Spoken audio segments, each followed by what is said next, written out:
banyak yang mengatakan nih, setelah lulus jadi dukun nih kan. Anak-anak jurusan tasawuf psikoterapi ini cenderung jadi dukun gitu, karena materi-materi yang dipelajari adalah dunia spiritual, dunia mistik, metafisika seperti itu.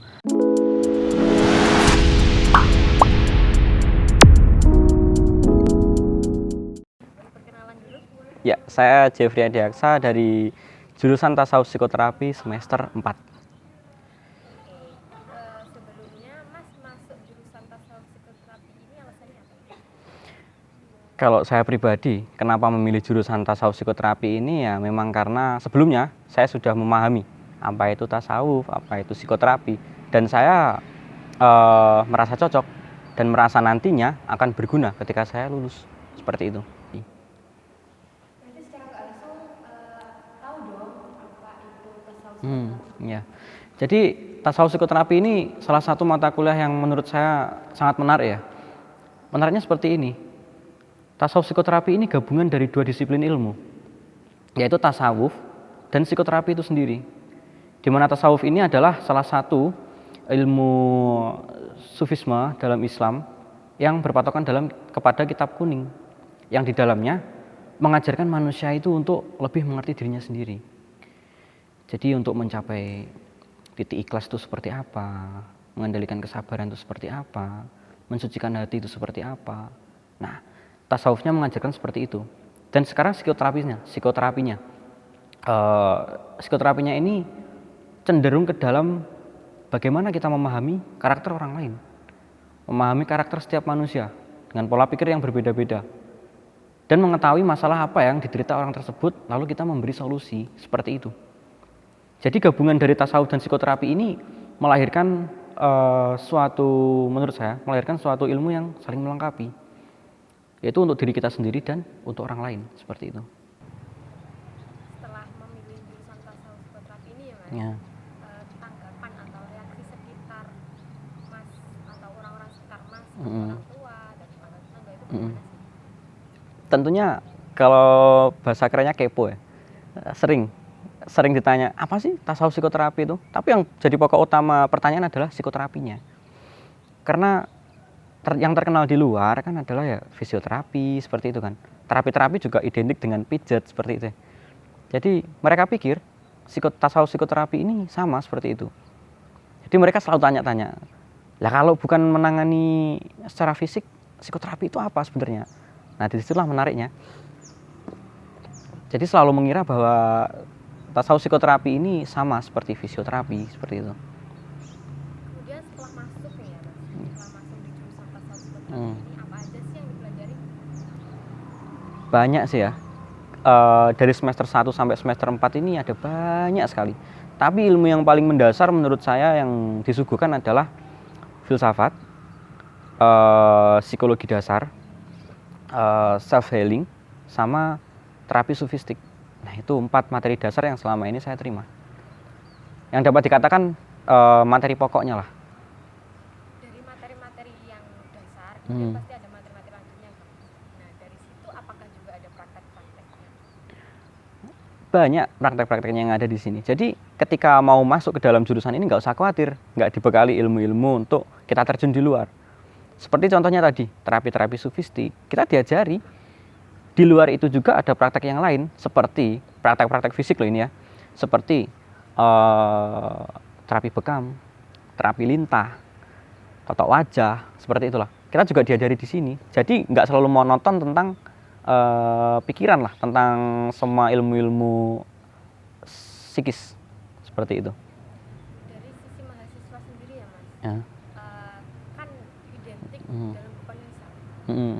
Dari jurusan tasawuf psikoterapi ini juga apakah menggeluti fokus juga di kepenulisan?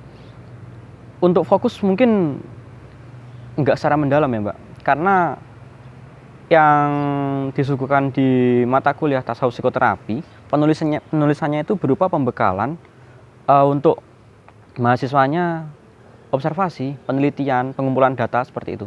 Jadi tidak seperti jurusan jurnalistik yang benar-benar fokus ke dalam penulisan, tidak seperti itu. Jadi penulisan yang dibekalkan di sini ya sekedar teknik pengumpulan data seperti itu. Jadi yang Mas sebutkan tadi bahwa tasawuf psikoterapi yang mana tasawufnya itu berasal dari kitab kuning. Mm-mm. Terus kesinambungannya dengan psikoterapi itu apa sih? Nah, ini yang sangat menarik. Jika membicarakan kesinambungannya tasawuf dan psikoterapi ini sebenarnya sangat cocok dan sangat berkaitan. Karena apa? Kita lihat dari psikoterapinya dulu. Ini kan pengobatan untuk orang lain kan? Bagaimana kita mengerti orang lain, bagaimana kita memahami karakter orang lain, dan memberi jalan keluar kepada orang lain tersebut. Tapi, yang harus digarisbawahi, bagaimana kita bisa mengerti orang lain jika kita tidak mengerti diri kita sendiri. Bagaimana caranya mengetahui diri kita sendiri? Dengan belajar tasawuf.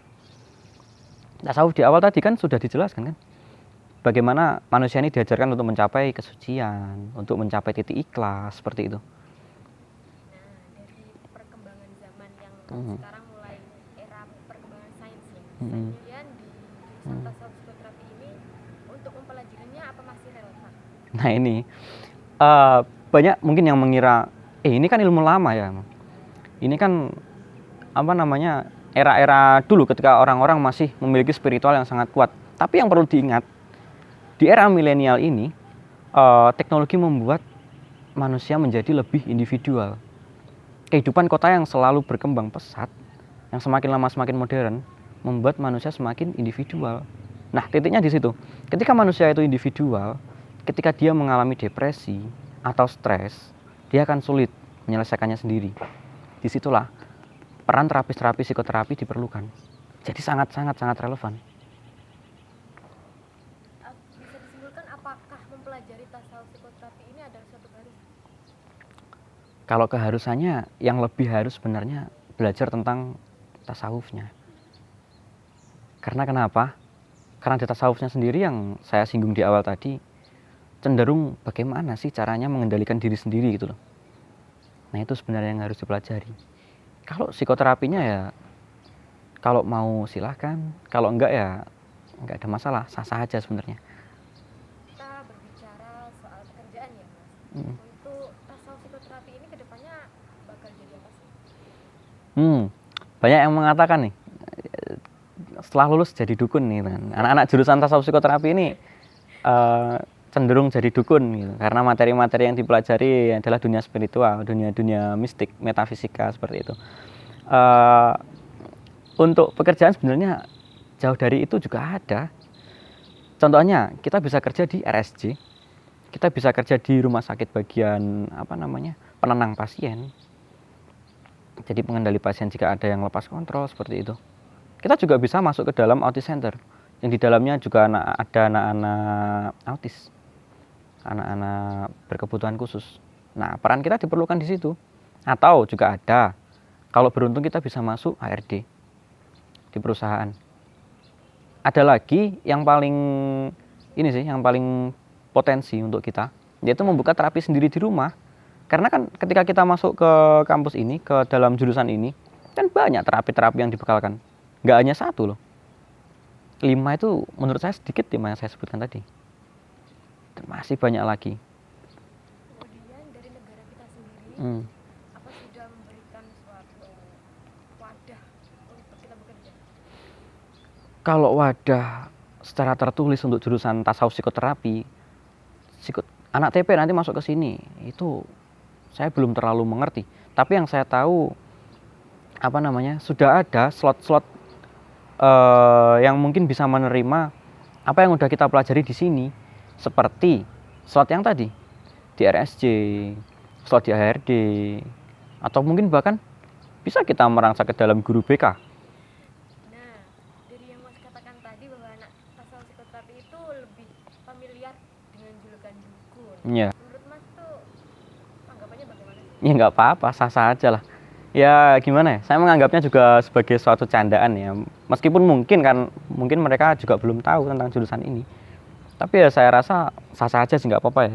Karena tidak bisa dipungkiri, di jurusan ini memang kita mempelajari hal-hal di luar materi-materi yang pernah diajarkan di sekolah-sekolah sebelumnya. SD, SMP, SMA mungkin nggak pernah ada kan jurusan seperti self healing, hipnoterapi, ilmu-ilmu mempelajari tentang aura seperti itu. Kan nggak ada. Nah, kalau orang-orang yang belum tahu sebelumnya tentang itu, tiba-tiba dengar tentang ilmu-ilmu tersebut, kan mikirnya pasti, wah ini dukun ini. Padahal bukan.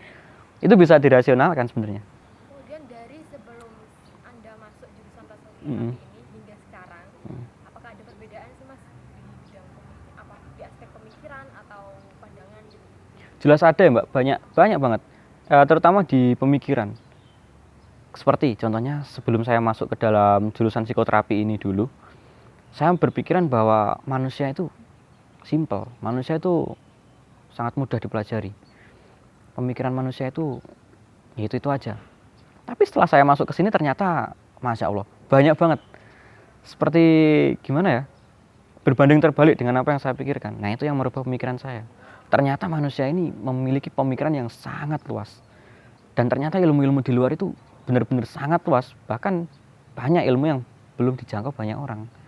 Orang-orang yang menurut orang-orang yang survive Hmm. di jurusan tasawuf psikoterapi itu orang-orang yang seperti apa? Yang pertama, kalau menurut saya pribadi ya, yang humble lah. Orang-orangnya yang nggak gengsian, memiliki basic kesederhanaan. Karena gimana ya Mbak, jujur aja, nanti kerja kita itu sama orang-orang yang memiliki masalah, orang-orang yang memiliki kekurangan. Kalau kita gengsi dengan hal itu, bagaimana kita bisa terjun ke dalam dunia kerja itu gitu. Kemudian misalnya nih Mas, Mm-mm. ada seseorang itu yang masuk di jurusan tasawuf psikoterapi, Mm-mm. tapi dia belum memiliki skill untuk public speaking atau humble-nya itu setengah-setengah gitu. Mm-mm. Tetap bisa diolah itu. Ya kasarannya seperti batu lah, batu yang kasar. Terus diamplas, lama-lama kan juga halus. Masuknya ke dalam jurusan psikoterapi ini sebenarnya juga seperti itu. Bahkan nggak cuma di jurusan psikoterapi ya, di semua jurusan. Jurusan apapun, kalau dia niat, tetap bisa diasah gitu loh. Seperti nggak bisa public speaking ya, malu-malu di depan. Secara nggak langsung kalau teman-temannya ke depan presentasi tugas, nanti udah melatih dia untuk public speaking. Seperti itu. Diskusi-diskusi yang disuguhkan di kelas juga akan melatih dia untuk humble kan, untuk lebih serawung kepada orang-orang seperti itu. Dan apakah anak-anak di jurusan tasawuf psikoterapi Tulungagung ini Mm. orang-orangnya itu kencang religinya? Ya kalau ditanya kenceng religinya ya pasti kenceng lah. Latar belakang mereka kebanyakan juga teman-teman ini dari pondok pesantren. Kalau religinya kenceng ya pasti kenceng. Tapi yang membuat unik itu ketika ternyata mereka ini sangat humble dan menerima materi-materi di luar agama yang mereka pelajari. Itu yang membuat saya tertarik. Dan yang membuat saya selama ini nyaman masuk ke dalam jurusan ini. Jadi tidak melulu tentang fanatik terhadap agamanya. Mereka juga menerima materi-materi dari agama lain. Contohnya seperti dari Hindu, dari Buddha yang diadopsi lalu dipadukan dengan apa yang mereka pelajari di agamanya sendiri. Itu yang menarik. Mungkin apa sih yang harus ditingkatkan lagi nih Mas ya? Mm-mm. Apa sih alasan untuk masuk jurusan tasawuf psikoterapi ini? Yang pertama, ketahui dulu lah. Ketahui apa itu tasawuf, apa itu psikoterapi. Yang kedua, ketahui dulu potensi dirimu itu seperti apa. Relevan nggak ketika masuk ke dalam jurusan ini. Terus yang ketiga, lihat lingkunganmu. Ketika kamu keluar dari kampus ini, ilmu itu kamu bawa ke kampung halamanmu, berguna apa enggak? Jangan jadikan ilmu ini mubazir gitu loh. Karena gimana ya? Ketika mahasiswa masuk kan sudah dijanji dengan tridharma perguruan tinggi kan. Untuk yang pada akhirnya memberi kontribusi kepada masyarakat kan. Nah, terus kalau ilmunya yang dipelajari nggak bisa dikontribusikan ke dalam masyarakat untuk apa gitu? Itu yang harus yang harus dipikirkan ketika sebelum memilih jurusan terutama di tasawuf psikoterapi. Nah, tadi kan udah berbicara tentang orang-orang yang relevan masuk jurusan tasawuf Mm-mm. psikoterapi nih. Nah, kebalikannya sekarang yang nggak relevan itu orang-orang seperti apa sih? Wah ini anggapan pribadi saya ya. Oke. Yang nggak relevan itu ya yang memiliki gengsi tinggi, individual tinggi, terus memiliki pola hidup yang tergolong hedonisme seperti itu.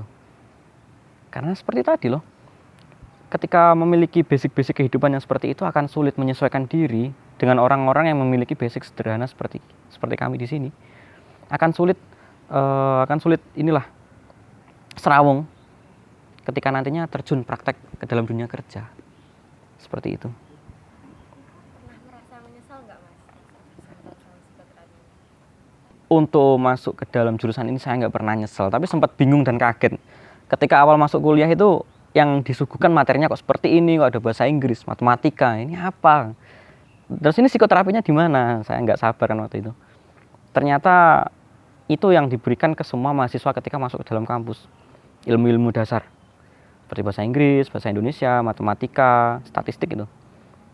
Tapi setelah semester 2, 3, dan 4 ini saya merasa sangat nyaman. Dan sama sekali nggak merasa salah jurusan. Karena memang ini yang saya cari.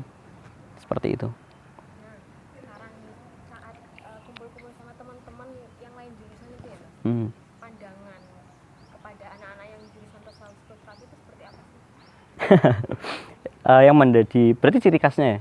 Yang menjadi ciri khas anak-anak jurusan tasawuf psikoterapi ini ya pembicaraan mereka yang terkadang selalu mengarah ke dalam dunia spiritual. Ya, di mana kadang-kadang itu yang menjadi ketertarikan orang lain untuk tanya kan. Kamu kuliah jurusan apa sih kok mempelajari kayak gitu seperti itu? Nah, pertanyaan terakhir nih Mas, Iya, pernah nggak merasa salah jurusan? enggak. Ya, gimana ya tadi barusan kan sudah saya singgung. Saya dari awal masuk sudah memikirkan potensi saya untuk di sini, apa yang bisa saya kerjakan setelah keluar dari jurusan ini. Terus juga apa namanya? Apa aja yang dipelajari di sini saya udah mencari tahu lebih dulu. Jadi saya ketika masuk, ketika menerima materi-materi yang ada ya saya nyaman. Nggak pernah merasa salah jurusan. Dan ditambah lagi teman-teman di sini tuh enak. Ya ini dunia saya berpikiran seperti itu. Dunia yang bukan gaya hidup tinggi. Dunia yang memasyarakat seperti itu. Itu yang saya suka dari jurusan ini.